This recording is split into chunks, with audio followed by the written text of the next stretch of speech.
DJ, welcome.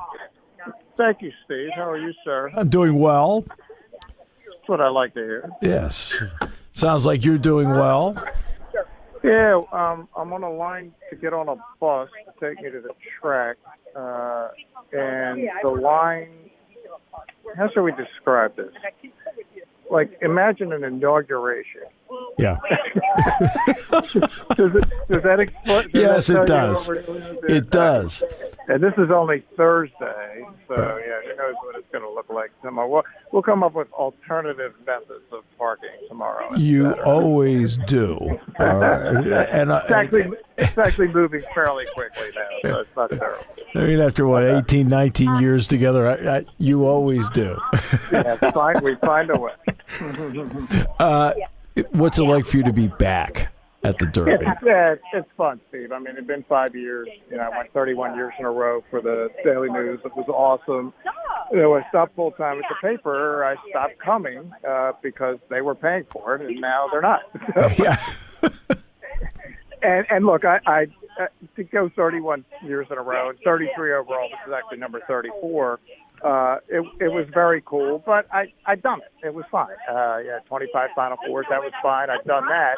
But I thought, I got some friends that I haven't seen in a while, and I had another friend that wanted to come this year, some kind of a chaperone, showing the Derby ropes and everything. So, yeah, it's fun. It brings back a lot of good memories.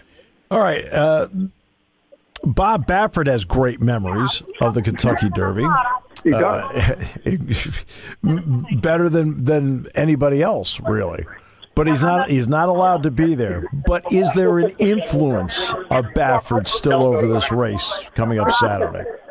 So we have two horses that he was training until his 90-day suspension started, 5-6 weeks ago, Taba and Messier. So from that standpoint, sure, he's got an influence, and he's missed. I mean, look, I went by his barn yesterday, barn 33, where he always is for the Derby. Now, he's regularly, as you know, out at Santa Anita, but brings a whole bunch of horses every year to Kentucky for the Derby.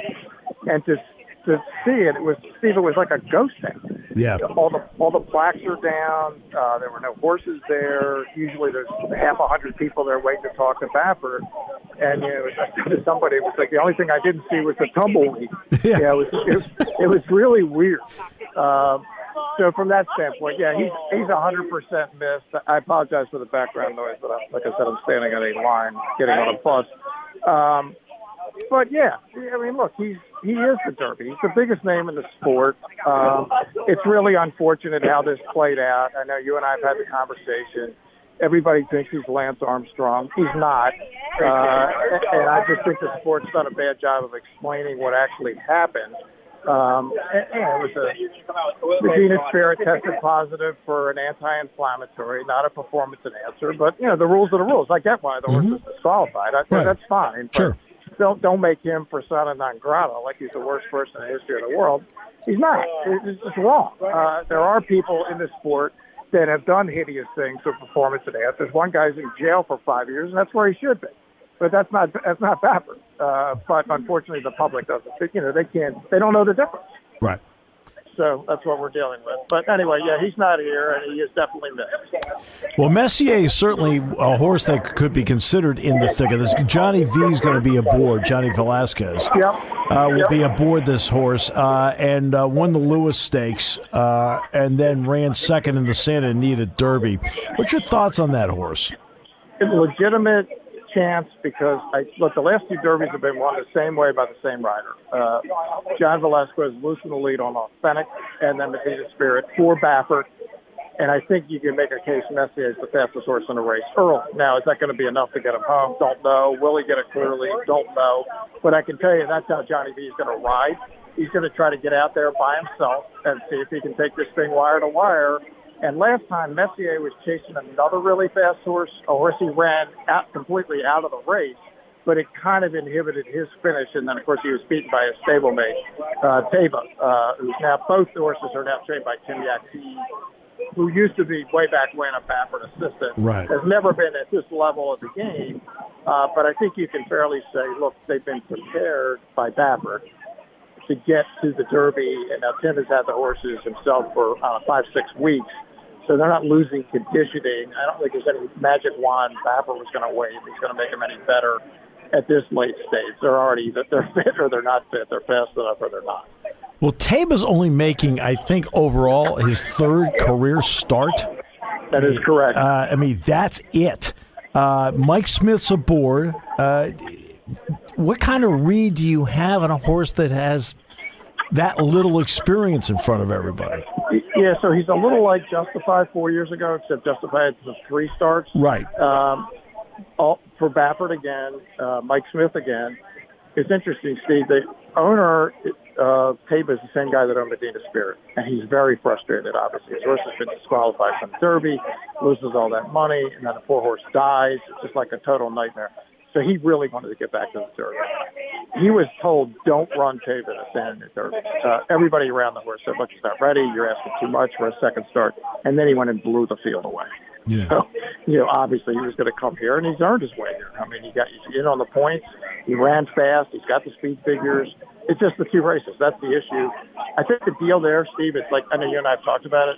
Everybody says, it's a 20-horse field. He's been running against 5-horse field. Yeah. Well, if you're fast enough, you're not in a 20-horse field. Right. You get ahead of 18 of the horses or 17 of the horses, so they're all behind you. So I do think he's a contender, but he's not the kind of horse like Justify. I knew he was a 6. I was never concerned about him. Right. This horse is. I have a few more questions just because I'm not sure. Is he going to be fast enough to get to the first turn in the top 4? If he is, then you really like him. So when you're watching Taba, that's the key moment in the race because he's got the talent to win the race. I mean, he's that talented. But yeah, the 2 races is concerning for sure. Give me a couple of horses that you think, in terms of the post position and the speed, that can be in that top 4 or 5 at the first turn that now can turn in a race. Right. I don't think they have any other way to go with Classic Causeway to 17. I don't think he can win, but I think he can irritate people. Right. And I think he probably will. I think Epicenter, I actually liked his draw with the 3. He's actually the horse I like in the race. Right. I thought that I like the inside draw because I think it forces the jockey to be aggressive, which is what I want him to do. Yeah. So I'm hoping he gets into the first turn. Look, a perfect scenario, he comes out of the first turn in front. Yeah. But if he's not in front, be within a length or 2, get in a good position, do like a California Chrome, a Smarty Jones, get that Justify, get that good stalking position. So, yeah, I think I actually like the draw. There were people saying, he's too far inside, he'll get squeezed. I said, no, the jockey's just got to go now. So just go. Don't ask questions. Just go for it. And that's Joel Rosario who'll be on board, 100%. right? Yeah. Yep, that is 100% Joel. He is the reigning Eclipse Award champion for T1. Just had a ridiculously good year last year.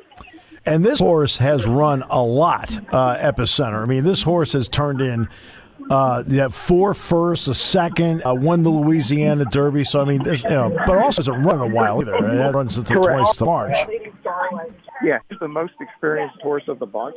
Yeah. So I think that's the kind of horse that historically has won the Derby. Now, it's kind of changed recently with less racing. Right. But he's been perfectly prepared.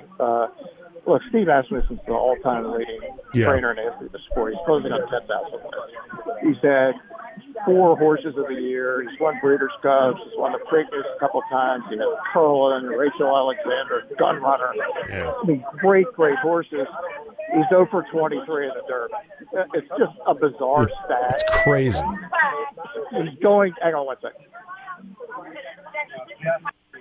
He's going to win the race. Yeah. And I think this is his best chance. Even though he brought Curlin here and Gunrunner, they just weren't quite ready. Right. This horse has much more experience, and he knows how to win big races. And it's interesting, of the 23 horses, 15 of them were 20-1 shots. Yeah. So it's not like he's bringing like 8-5 shots that are getting beat. He's never had the favorite in the Derby. Right. Ever. Well, the other one, Mo Donegal, won the Wood. So what's your thoughts on that horse at 10-1? That's a Pletcher horse. Steve, I missed you 1 second. Say Mo Donegal? Yeah, Mo Donegal, the Pletcher horse, won the Wood. Yep. So the issue with him is just running style. Yeah. I don't have a problem with the one post. They now have that 20-horse starting gate, so that's less of an issue than it used to be.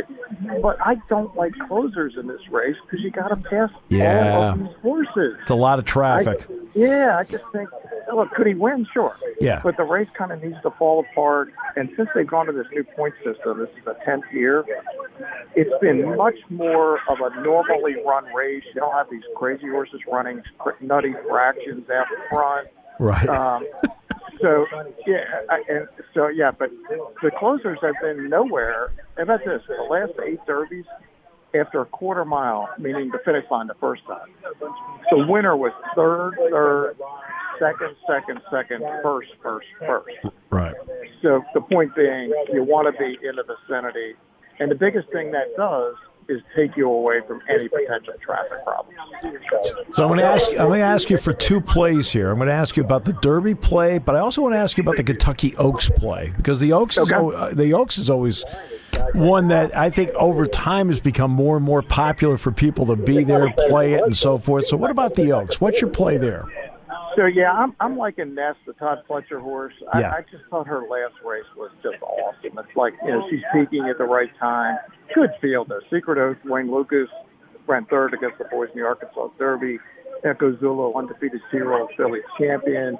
Another undefeated filly, Kathleen O, trained by Show McGay. Really good field, Steve. I mean, really good. But I thought of all of them, the horse is probably sitting on the best race at the moment is Ness. All right, so now what's the Derby play on Saturday?